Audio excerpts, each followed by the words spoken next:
Bhojpuri film के star अभिनेता प्रवेश लाल यादव की भोजपुरी फिल्म बनारसी बाबू का फर्स्ट लुक लॉन्च किया गया है। फिल्म के फर्स्ट लुक पोस्टर में बनारसी छोरा स्टाइल व देसी लुक में बांसुरी बजाते हुए खड़े हैं।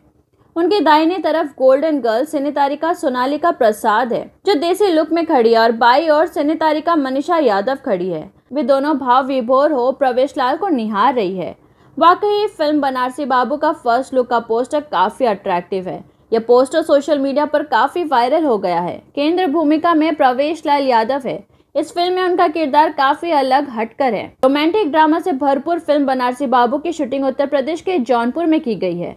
यह फिल्म हर वर्ग के दर्शक को ध्यान में रखकर बनाई गई है। संपूर्ण पारिवारिक फिल्म है। उल्लेखनीय है कि B4U मोशन पिक्चर्स व नीलाभ तिवारी फिल्म्स के बैनर तले बनी फिल्म बनारसी बाबू के निर्माता संदीप सिंह और नीलाभ तिवारी है। फिल्म के निर्देशक संजीव बोहरपी है। B4U टीम मरुदा शर्मा, नेहा उपाध्याय, विशाल यादव, कथा पटकथा संवाद सभा वर्मा ने लिखा है। संगीतकार वरदान सिंह, गीतकार अमिताभ रंजन है। छायांकन DK शर्मा, संकलन दिनेश प्रजापति व सनी सिन्हा है। नृत्य कानू मुखर्जी, कला अंजनी तिवारी का है। फिल्म के मुख्य कलाकार प्रवेश लाल यादव, सोनालिका प्रसाद, मनीषा यादव, संजय पांडे, प्रकाश जैस आदि है। गौरतलब है कि करोड़ों दिलों पर राज करने वाले सिने स्टार प्रवेश लाल यादव की आने वाली भोजपुरी फिल्म दरार 2, बंसी बिरजू, सरफरोश, भगवान हाजिर हो, सब मोह माया है, घूंघट में घोटाला 2, जैसी करनी वैसी भरनी, हमके दिशा मिल गई, फुलवा, प्रीतम प्यारे आदि है।